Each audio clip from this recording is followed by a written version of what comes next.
Buenas noches, un placer darle la bienvenida a conversando con Humberto. Hemos tenido dificultades para conectarnos, pero gracias a Dios ya estamos aquí. Gracias a Dios ya estamos en el aire. En esta noche traemos un tema que por lo menos a mí me parece muy interesante, que tiene que ver con la posición de mucha gente con respecto a el conflicto, la guerra entre Israel y Hamas, de la cual los palestinos, el pueblo palestino, los gazatíes, pues son en cierto sentido víctimas de esta situación. No tanto, aunque de ellos vienen los militantes de Hamas y están siendo condicionados para eso, pero a mí me preocupa más la posición de los liberales en este sentido. Antes de comenzar, permítanme tener una breve palabra de oración. Señor y Dios, dirígenos al tratar este tema en el nombre de Jesucristo. Amén. Miren, hay dos conceptos que nosotros tenemos que manejar bien al tratar este tema.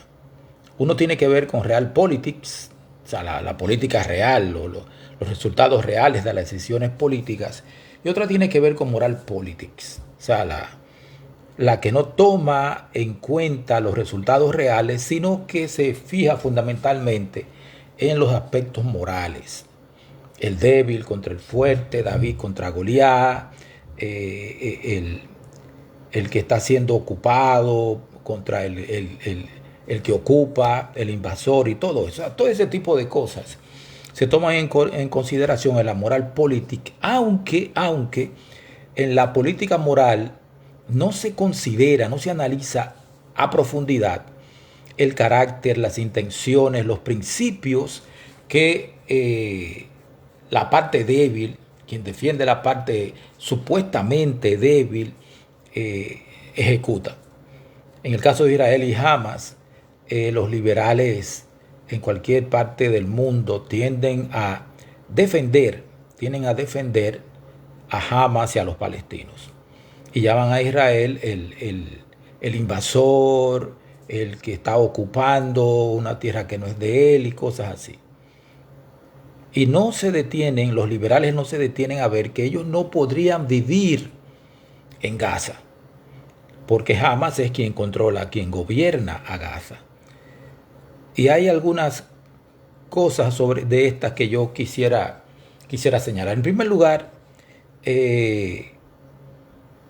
la conexión dice que está lenta.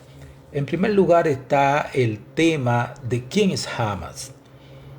Hamas no tiene intención de que la guerra termine. Lo que se firmó ahora no va a detener a Hamas de tratar de retener el control de la franja de Gaza, porque si ustedes se buscan la declaración inicial de Hamas cuando se constituyeron, el interés de ellos es que Israel desaparezca. Ellos quieren establecer un gobierno islámico en toda la región de Gaza, y eso es lo que ellos quieren. Ellos no están interesados ni en libertades, ni en libertad de conciencia, ni en libertad de expresión, ni en nada de eso. No les interesa nada de eso. Y mucha gente en Occidente está defendiendo a Hamas porque piensan que con eso defienden a los palestinos. Y no es así. Lamentablemente no es así, porque lo de Hamas es ideológico. Ideológico y político, no necesariamente es un asunto que digamos de liberación ni nada de eso. Una de las cosas que a mí más me chocan es que los gobiernos generalmente tratan de proteger a sus ciudadanos. Recientemente en República Dominicana, cuando ya se supo que íbamos a tener mucha agua como resultado del paso de el huracán, de la tormenta Melissa, que ahora es huracán, el gobierno lo que hizo fue que mandó a todo el mundo para su casa. Váyanse a su casa, protéjanse, cuídense. Tomaron medidas para sacar a la gente que estaba viviendo en lugares bajos o que podían ser afectados por la tormenta. Y el resultado es que murió solamente una persona. Se dañaron casas, se dañaron edificios, se dañaron carreteras, se dañaron escuelas, en fin, muchísimas cosas se dañaron. Perdón, pero se perdieron cosas materiales. Un solo muerto. ¿Por qué? Porque el gobierno dominicano se dedicó a qué? Se dedicó a proteger a su ciudadanía. Y es excelente que hayan hecho eso. Lo mismo pasó con Jamaica. Vi al primer ministro Holmes trabajando arduamente y con las Fuerzas Armadas y con la policía para sacar a la gente de lugares donde podían ser afectados severamente.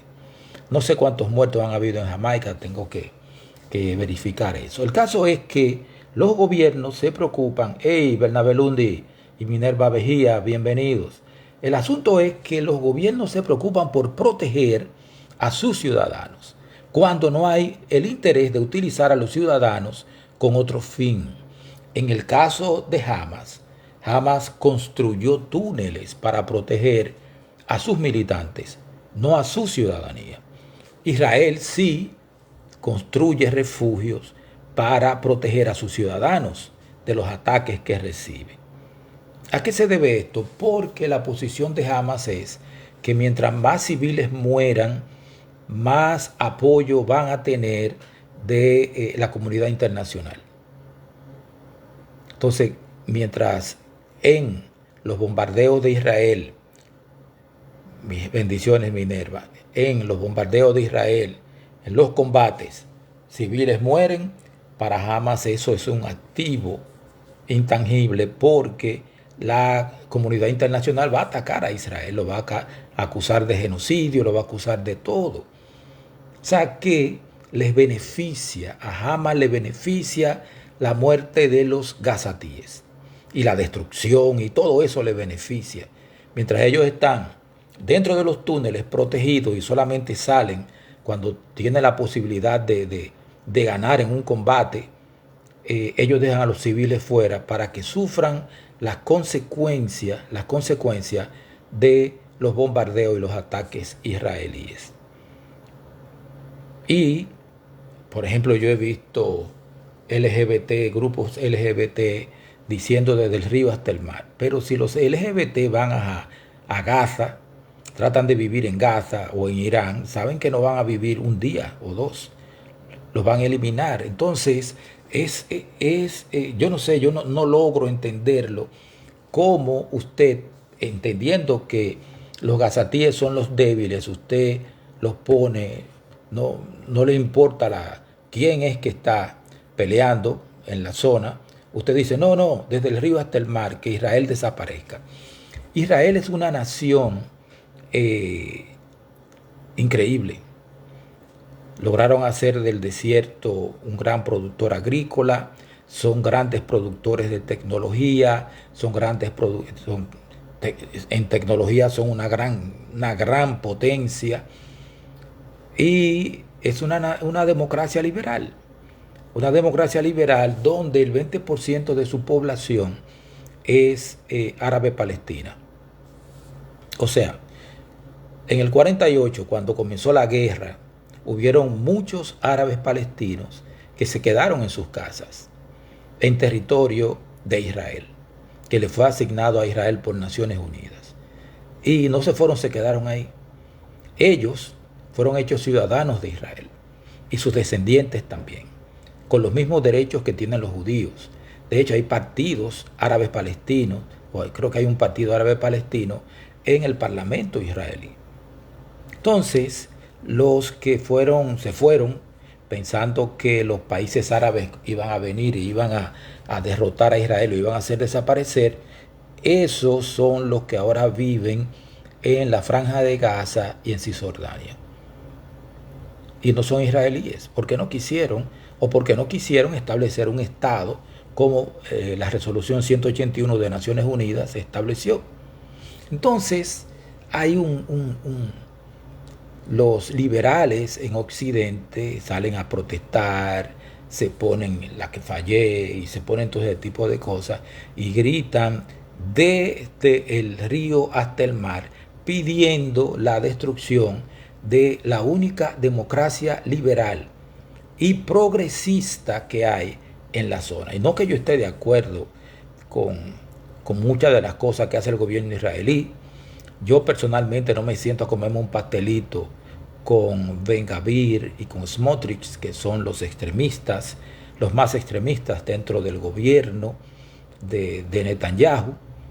Sin embargo, no se le puede pedir a Israel que no se defienda.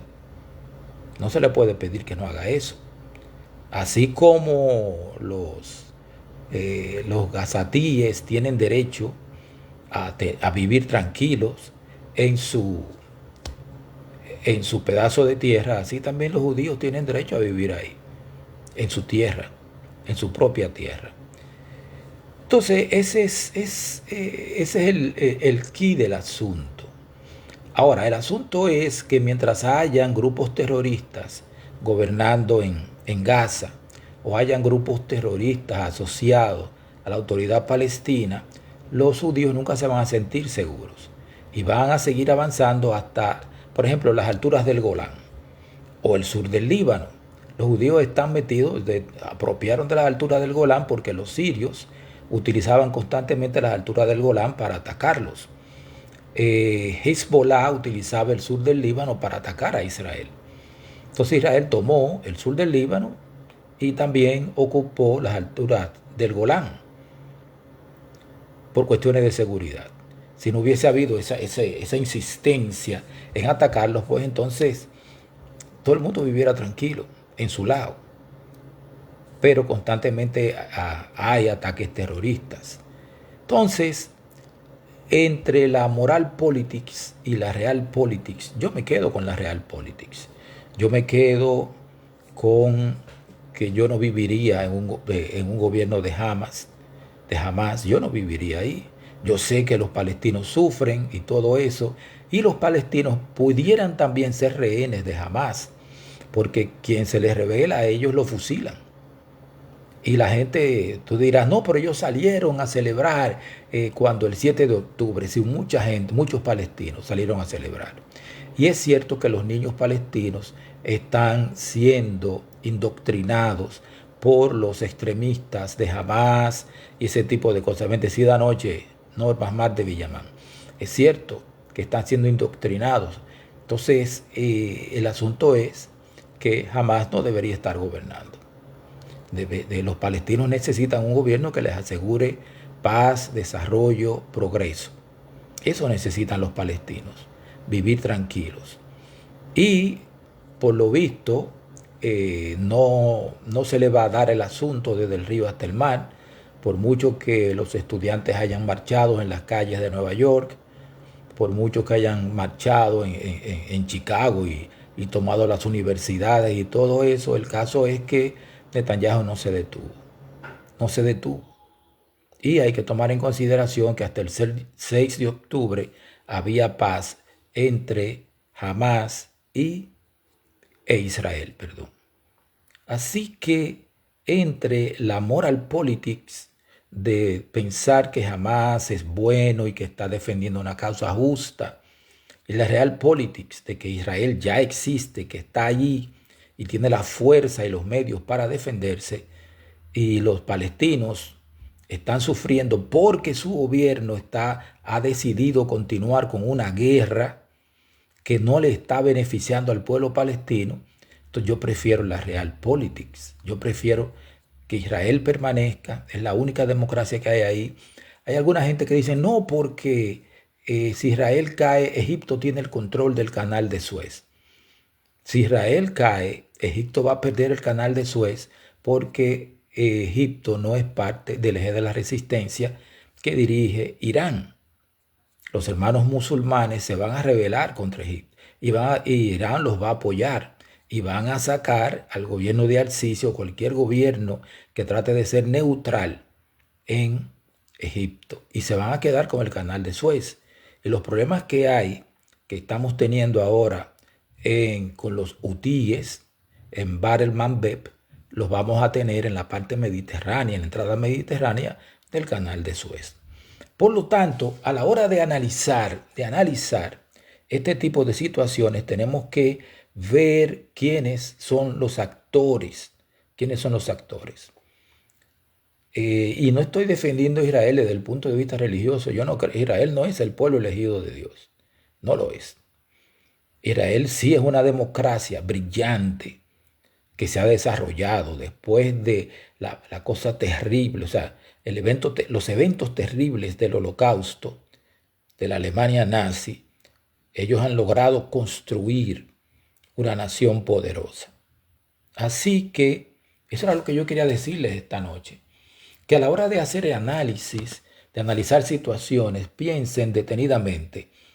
No se dejen llevar de la efervescencia ni de la propaganda. Usen su cerebro y analicen con detenimiento quiénes son los actores, qué quieren los actores y qué tipo de gobierno van a establecer. A mí me gusta la democracia. Yo nací en el tiempo de Trujillo, no me di cuenta porque yo nací en el 57, tenía 4 años cuando Trujillo fue ajusticiado, no asesinado. Pero luego he visto cómo la democracia en mi país, la República Dominicana, se ha ido construyendo. No es una democracia perfecta, es una democracia con muchos defectos. Tenemos elecciones, sí. Tenemos instituciones muy vulnerables las instituciones, la justicia, el Congreso, son muy vulnerables y maleables y la gente las utiliza, los políticos las utilizan para sus propios beneficios, pero hemos ido construyendo democracia. No hay ninguna expectativa de democracia para la gente que vive en Gaza o en la autoridad palestina o en Arabia Saudita o en Jordania o en Siria. Hubo democracia en el Líbano, no la hay porque son gobiernos, Belki Monsanto, muy bienvenida, son gobiernos dictatoriales. En Israel no hay una dictadura, hay una democracia. Una democracia parlamentaria donde los partidos en el parlamento se ponen de acuerdo para ver quién va a gobernar. Eso es muy importante. Así que yo los invito en esta noche o cuando me vean a analizar este punto. Sí, no, porque los palestinos están sufriendo. Sí, los palestinos están sufriendo. En las guerras, los civiles sufren. Por eso hay que evitar la guerra.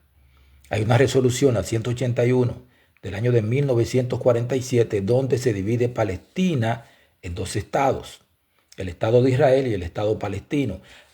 Antes de la resolución, no había habido un Estado palestino. El mandato británico, ¿verdad que sí? Antes del mandato británico estuvo el Imperio Otomano. O sea, no ha habido una nación palestina. Ahí eso, desde los romanos para acá, ahí no había una nación. Estuvo Israel, luego de Israel vino el imperio babilónico, primero los asirios, después el imperio babilónico, después el imperio medo-persa, después vino el imperio griego, después vino el imperio romano, después del imperio romano, eso se quedó así, llegaron las cruzadas, llegó Suleimán y toda esa gente, o sea, no ha habido una nación, no han tenido Estado nunca. Entonces esta vez Naciones Unidas les ofreció un Estado, pero ellos decidieron que desde el río hasta el mar, que la prioridad de ellos, lo único que ellos querían en la vida es que Israel desapareciera y ellos volver a vivir como vivían antes. Lamentablemente, la Realpolitik nos dice que eso no se va a poder, por lo menos no ahora. Israel es fuerte, está bien armado, sus ciudadanos, los muchachos judíos que viven en otra parte del mundo están yendo a Israel a sumarse a su ejército, a defender su nación, su tierra. Y ya hay naciones árabes que entienden que lo que están pidiendo Irán, Hamas, los hutíes, Hezbollah, la yihad islámica, no tiene sentido. Y por eso, en el primer mandato del presidente Trump, se llevaron a cabo los acuerdos de Abraham. Los acuerdos de Abraham, donde algunas naciones árabes restablecían relaciones con Israel. que yo creo que en ese momento debieron haberle dado el Nobel de la Paz al presidente Trump, porque realmente fue una iniciativa loable, muy loable. Pero ahora, digo, el ataque del 7 de octubre también tuvo como propósito descarrilar ese proceso por la reacción que Israel iba a tener.